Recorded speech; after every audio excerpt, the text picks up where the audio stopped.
So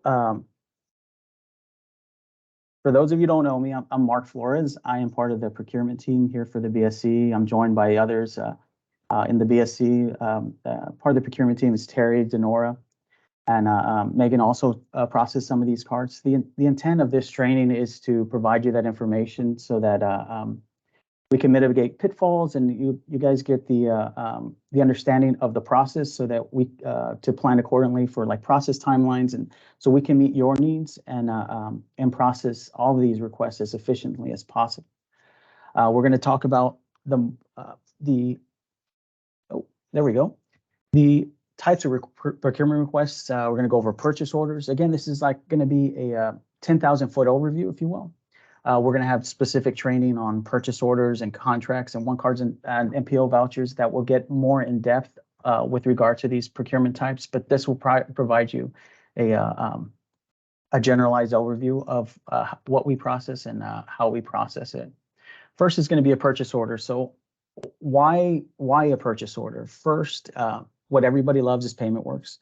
But the good thing about Payment Works is that it does expedite like vendor payments, because it establishes that banking information between UTSA and the vendor, and eliminates that process of sending the invoices, getting it paid.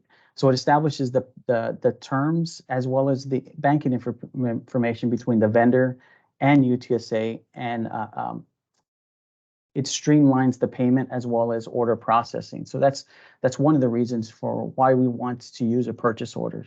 Also, there's some requirements for items that are controlled. Anything over $500 is controlled. There's other restrictions that apply that may be less than, but purchase order is a preferred method as a result, as well as there's purchasing restrictions like on one card, and Terry's going to discuss that a little bit later. But for purchase orders, there's no amount, so we are able to process those orders as quickly as possible and efficiently as possible for those types of goods and services.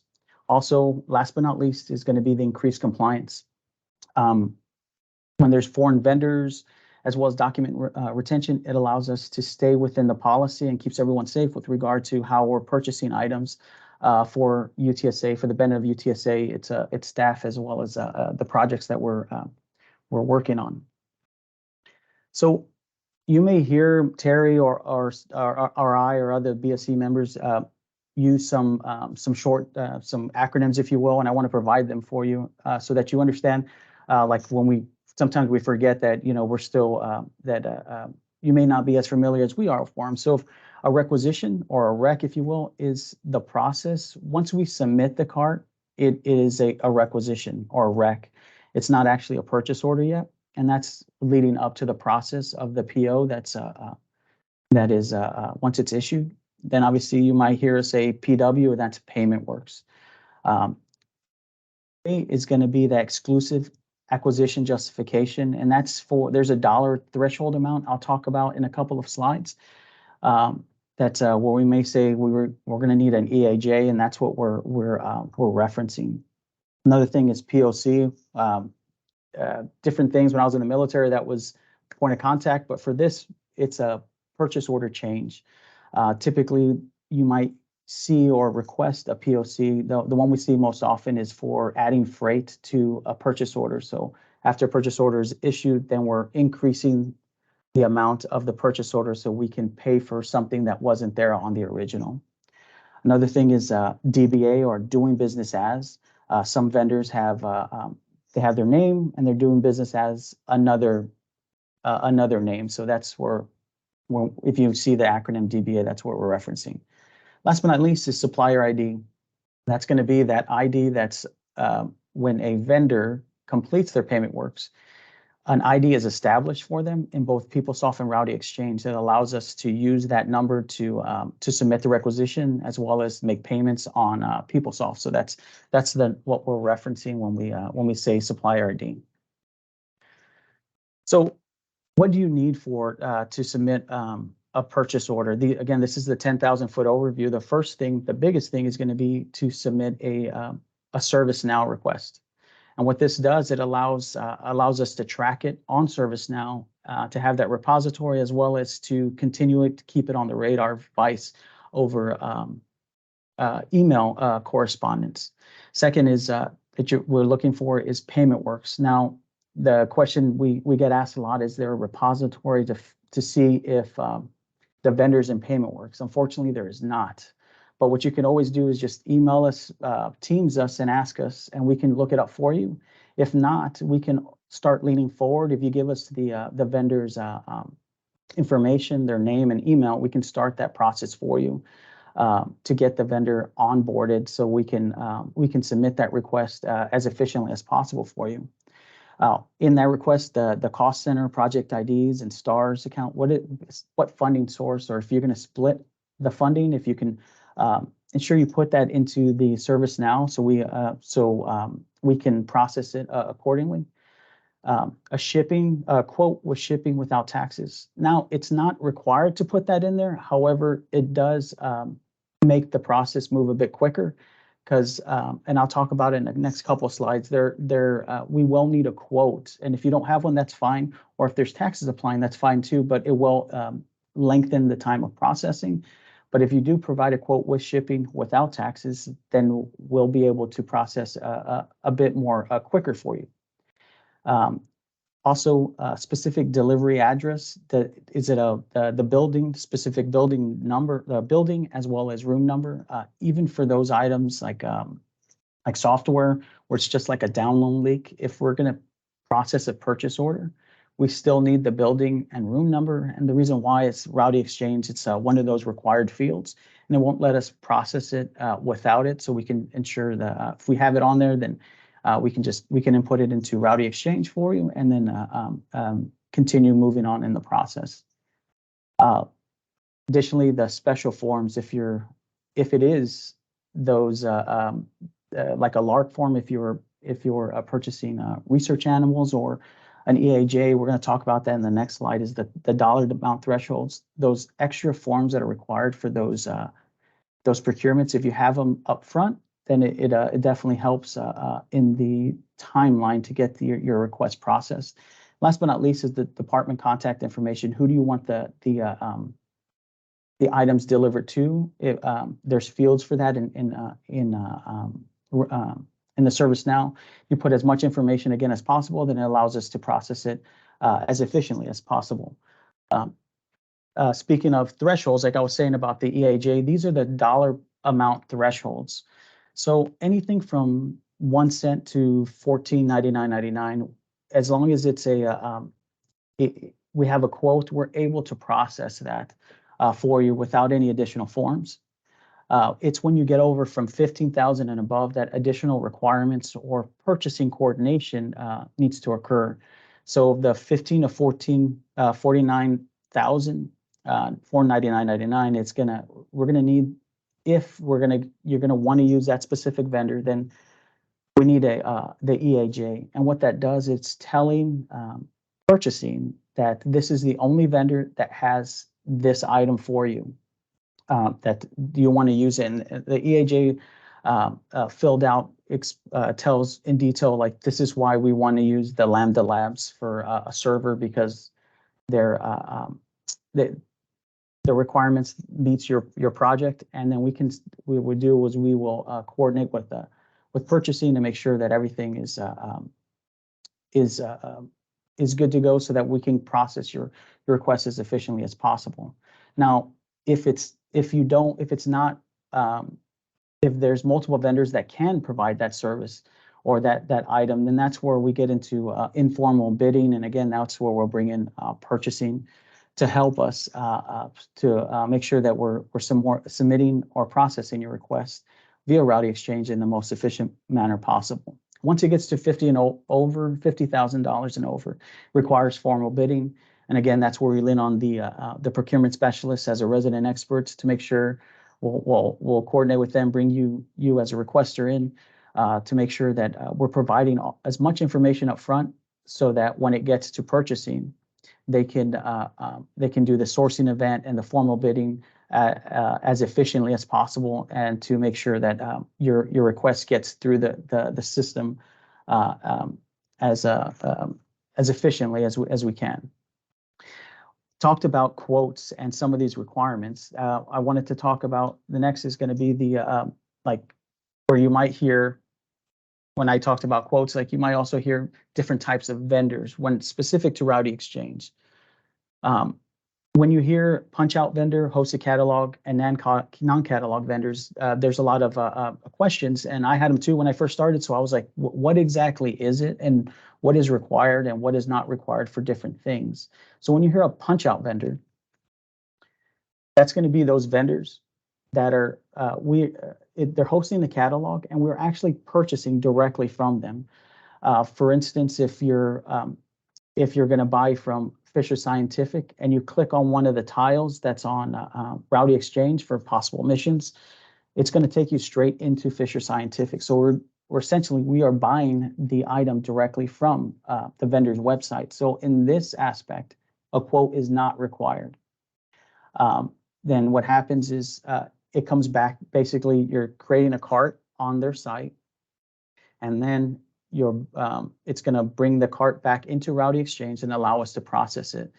And what it does, the efficiency of it is that the once it's issued as a purchase order, it's automatically sent to the vendor for processing.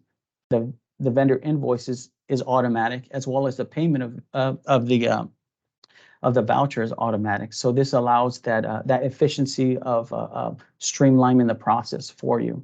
So that's for punch out vendors. The next is and they'll have a tile on Rowdy Exchange is going to be those hosted catalog vendors. These vendors UTSA is essentially hosting the catalog. However, there's price discrepancies, and this is where we do require a quote because sometimes the hosted catalog price differs from the actual vendor. And from what I've seen, it's actually in our benefit because it appears that sometimes the price is a bit cheaper.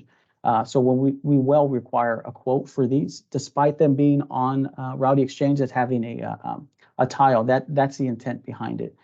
The secondary difference is that a PO is emailed to the vendor for processing, and the invoice is not automatic. The vendor will typically send the invoice to disbursement, and disbursement is the one who creates and executes the payment vouchers related to those POs. Last but not least, for the types of catalog, it's going to be those non-catalog vendors, those vendors that don't have a tile in Rowdy Exchange, and then basically we're creating the cart, if you will, and we're selecting the vendor with that supplier ID and inputting manually every item that you're looking to buy off of a quote. It's similar in that the quote is required as a hosted catalog, and the PO needs to be emailed to the vendor, as well as the invoicing is not automatic. Again, dispersing, the vendor should email the invoice to disbursement. If not, then whoever receives the email, be it us, you can always send it to us and we'll forward it to disbursement for processing, and disbursement create and executes the payment vouchers related to those POs. The next slide we're going to show you is so you can see if you have access to Rowdy Exchange, like which one's a punch out, which one's a hosted catalog. So you can see all of these are our punch outs, as well as these over here are going to be our hosted catalogs, which require a quote. Another way you can tell is when you see a requisition, if you ever see this little, it's supposed to be a target with like an arrow through, then that's a punch out vendor, and then the requirements of not a quote and the streamlined processing will apply to that specific purchase that you're looking to process. The next thing I want to talk about is going to be the procurement timeline, so that we can you can plan accordingly when you're trying to process these requests and kind of provide you some expectation management for you. The first thing is obviously receiving the request from ServiceNow.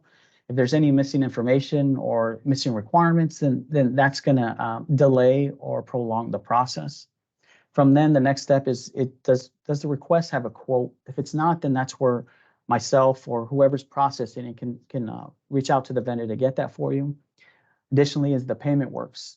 Now, this part of the process where if they don't have a payment works, then we obviously have to establish that. And the one thing that I want to highlight is this is vendor dependent.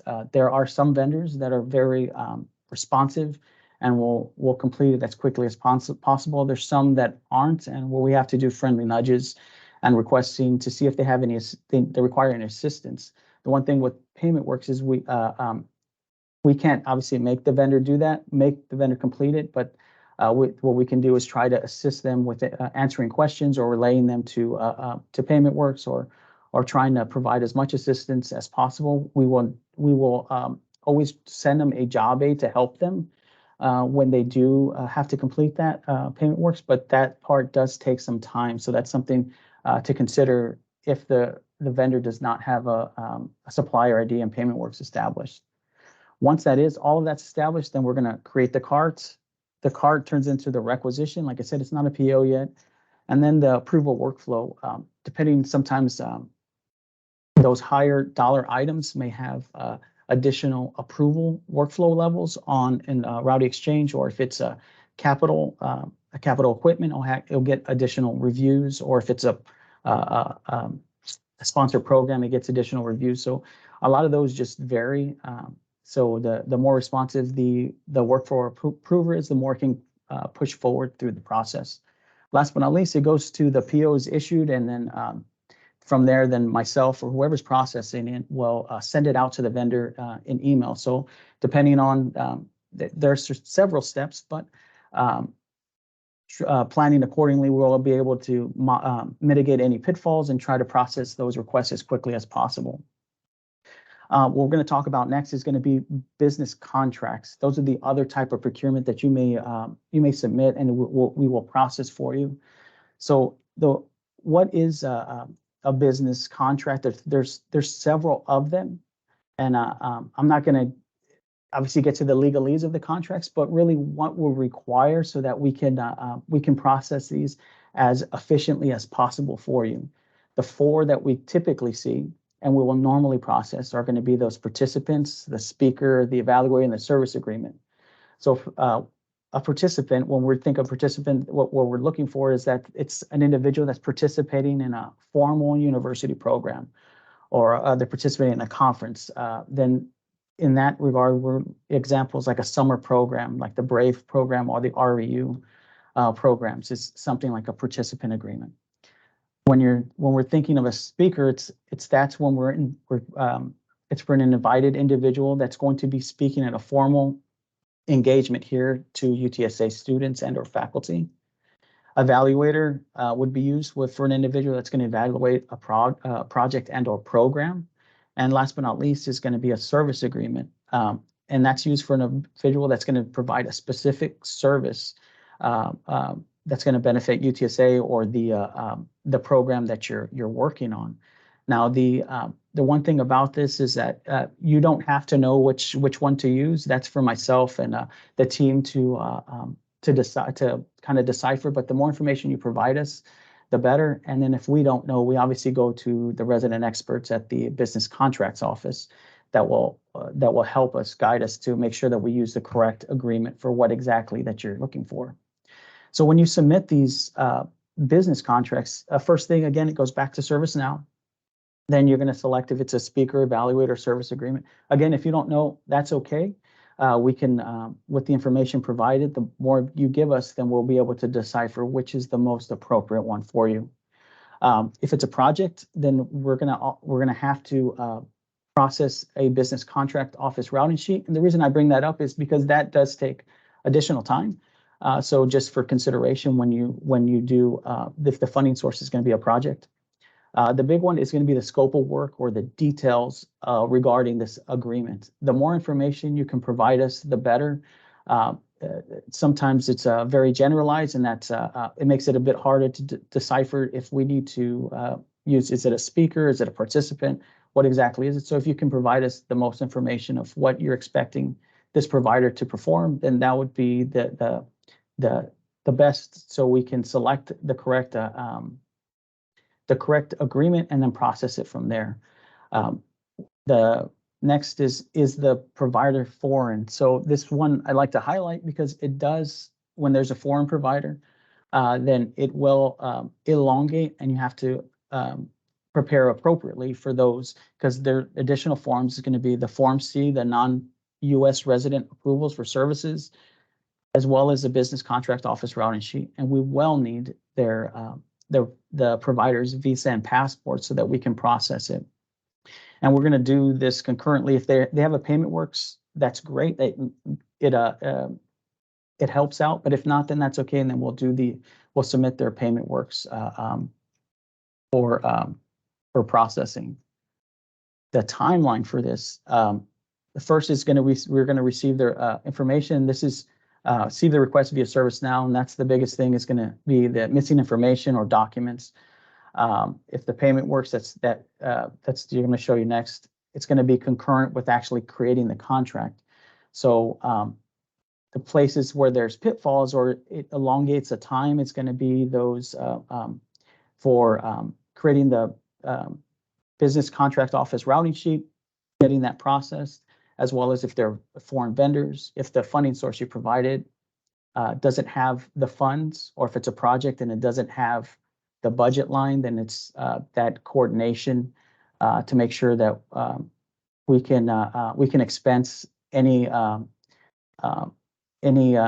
compensation or travel to that individual. So that's going to elongate the time. And what we'll do is, again, we're going to process the contract or work the contract, as well as if they don't have it already, it's going to be doing the payment work simultaneously. From there, we submit the contract. It's either going to be in routing, Total Contracts Management, TCM, or we would be sending it to Post Awards for the Director of Post Awards, Jennifer Silver, for her signature. Then if it's in routing TCM, it's those modifications, and any times there's a contract return that may elongate the process.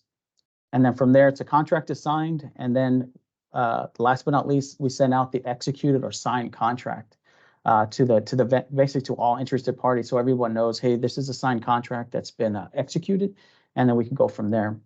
Now, once services are rendered, this is going to be the payment time. It's very similar to a non-purchase order, because that's essentially what it is we receive the request, and it's going to be an invoice payment. That's what we're doing. You would be submitting via ServiceNow.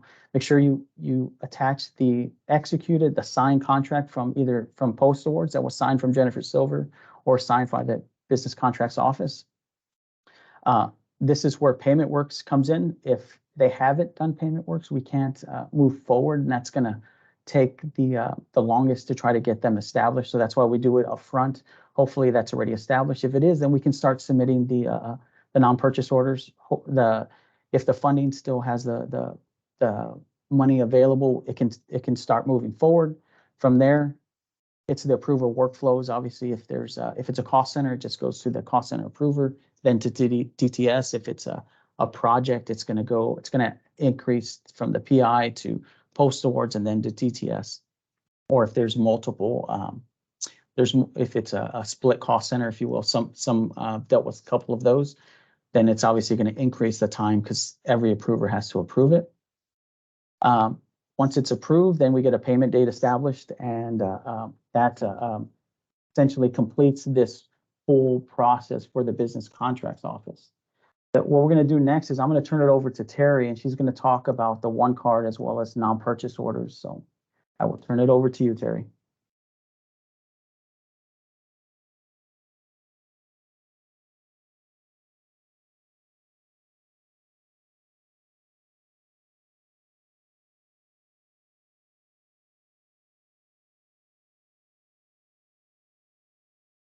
I think you're on mute.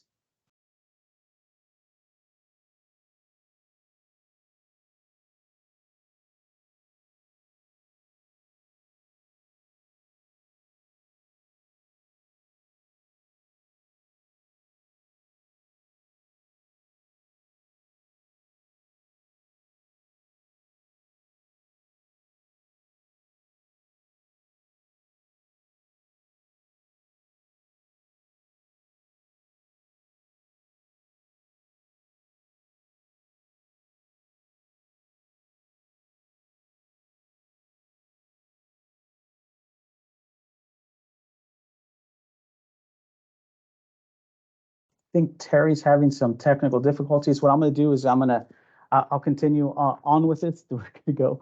So the first thing with one card, all right? So with one card, what we want to do, you can is to first is submit a ServiceNow ticket. Obviously, again, that's going to be the basis for all of these requests is that ServiceNow, so that we can have that tracking processes. It's not on just email correspondence.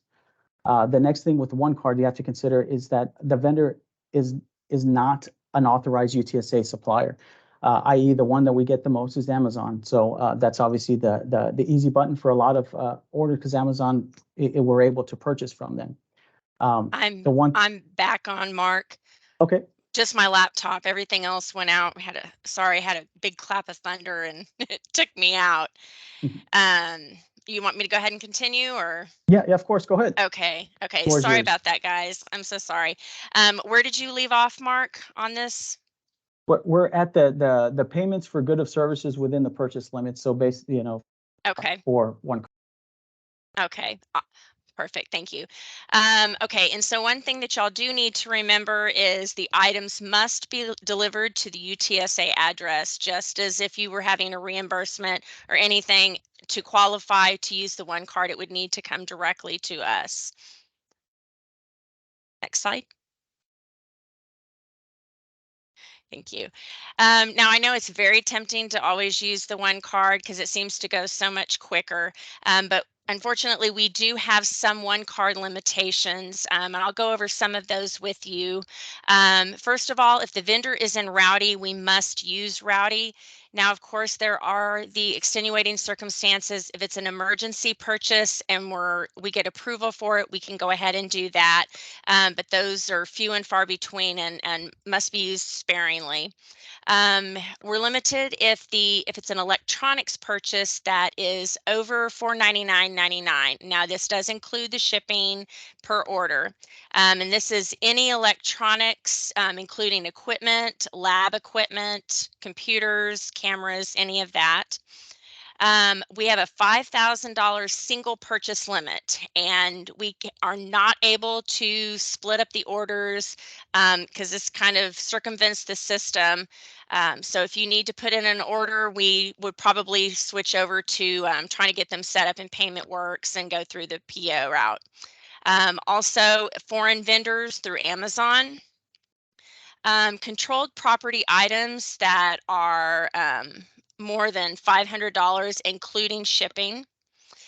Food and meals. Now, this is something, these are considered special event privileges, and we in the BSC do not have the capability of doing these purchases with our one cards. You would need to contact your department admin manager. Now this list, of course, is not all encompassing. So we provided the link at the bottom of this, and we will send this out at the end of the training. If you go to that and look at the one card program paragraph on the limits and restrictions, if you have any questions or are curious, but you can always contact Mark or I or anybody in the BSC Center, and we should be able to answer your questions. And if we can't, we'll certainly find out for you. The one card procurement timeline. This is, like I said in the beginning, it's kind of tempting to use this because it does go much quicker. You'll start out by doing your ServiceNow ticket. Make sure you have all of the info in there as far as if there's the link, the product name, the product ID number, the SKU number. We're going to search search Rowdy for the items. If y'all don't, we can certainly do that just to ensure that they are not in Rowdy before we use the one card. We'll verify the one card restrictions that we just went over previously. If it's for Amazon, Home Depot, Harbor Freight, those kind, we have accounts set up with them. But if we do not, we do have to go through the process a lot of times of creating the account with this specific vendor. This involves requesting the tax exempt from them. We have to get export cleared if they are a foreign vendor. We check the vendor holds to make sure that there are no sanctions against them so that we can continue the purchase. And then we fill in your cart, include the shipping cost, we verify the purchase, make the purchase, and update the ServiceNow ticket for you.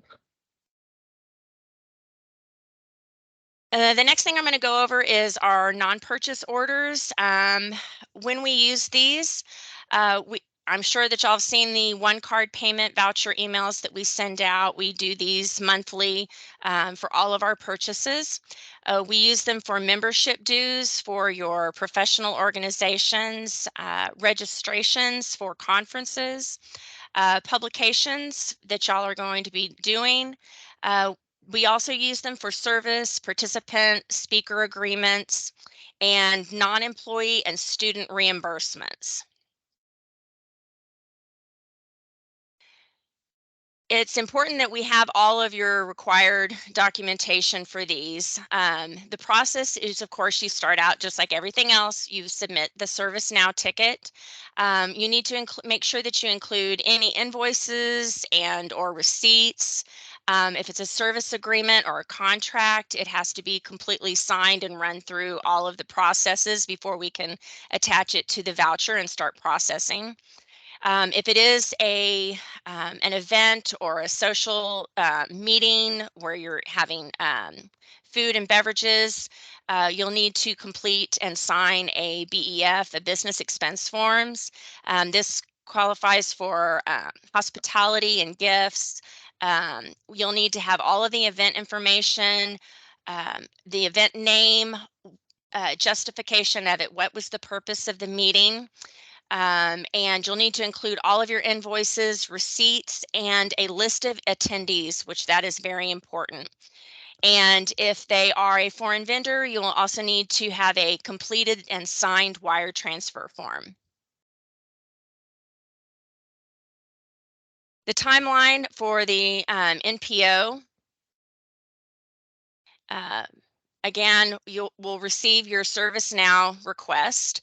The big key on all of the ServiceNow is the missing info, making sure that you have all of the information that is needed, what it's being used for, any of the documents like we listed below or above, the service contract agreements, the BEFs, anything that needs to be attached to it. We'll need to make sure that they are in payment works, especially like, for example, the service or participant agreements. We'll need to do the individual so that we can provide the payment. Then the payment works, like we said just a moment ago. This is all encompassing with them. This is where some of the delays can get a little bit lengthy, especially if there are any errors and it's sent back to them. Like Mark said earlier, we will make sure that we stay on top of them and make sure that there's nothing that we can assist with. And we'll run it through the budget check to make sure that our funds are in there. The approver process, this is definitely approver dependent. It will go through the cost center or project ID approvers, just basically like your regular purchase orders or any other of the items. And so if there are errors and it has to be sent back to us, or if there's a holdup with one of the approvers, this can cause delays, or if modifications need to be made. This is basically where the heavy delays can be caused. The NPO is approved and the payment date is established, and then we send you the notice and update your ServiceNow ticket. Now, like Mark said earlier in the beginning, this was a 10,000 overview. This was a very broad overview of it. So we are including in here a couple of slides for references, anything that you're needing to answer questions. If you need any information for Rowdy Exchange, disbursement, what can I use my one card for, what can I not, the business contract office, any of the answers that you could possibly want or need are in there. You're more than welcome to look in that. Again, you can always contact us and we'll help. Or if you just like a little light reading in your spare time, these are pretty in depth, but they're a plethora of good information. All right, so I think that was our basic overview of purchasing. Do we have any questions?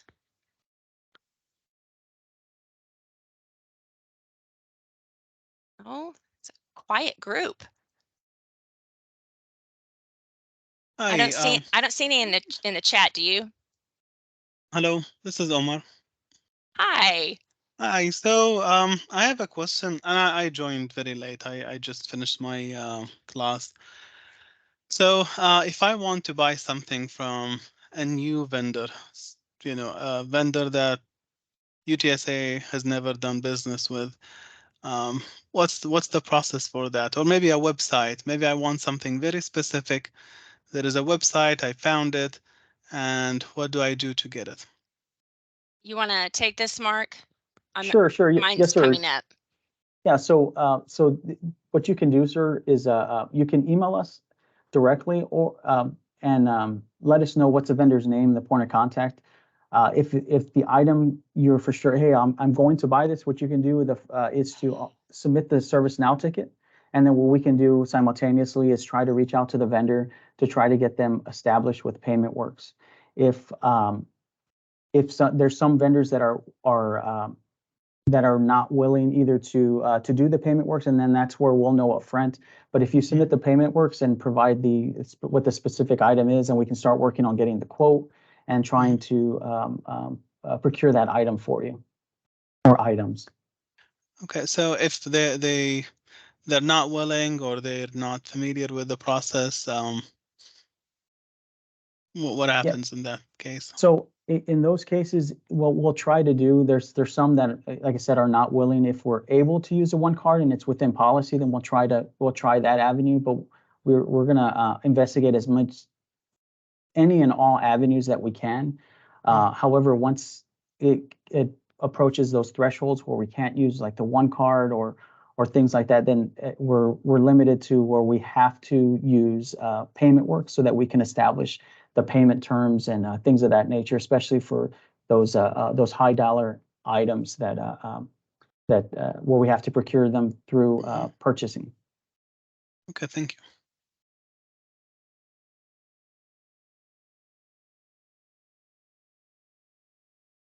Did anybody have any other questions?